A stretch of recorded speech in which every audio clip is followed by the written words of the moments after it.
Ẹ káàárọ̀ gbogbo lé mo kí gbogbo ọmọ káàárọ̀ jèrè kò ní sí wa kò ní rẹ̀ wá o. Òmìnira yóò ti tẹ̀ wá lọ́wọ́. Yorùbá nation á dúró láṣẹ Èdùmàrè. Ẹ wo tó wà lẹ́yìn mi. Ṣé rí gbogbo àwọn orúkọ tó kọ sẹ́yìn tó kọ sórí sẹ́yìn mi yẹn?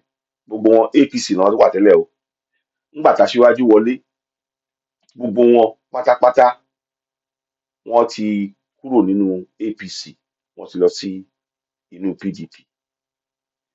Gbogbo wọn kí tẹ̀lé ó tán kí ni ó pa gbogbo wọn papọ̀.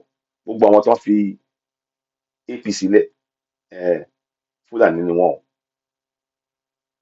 Kẹ́ bá mọ̀ pé tí Atiku wọ́n ń to ètò Atiku pé kó wọlé. Ara ń tá àwa ṣe láti gba òmìnira mò ń sọ yìí o. Ara ń tẹ́ àwa ṣe láti tẹ̀sí ó ṣe ní sìn pé láti tẹjú mọ́ pé ká gba òmìnira. Ṣe rí báyìí? Òun nìyẹn o. Ẹ ṣeun.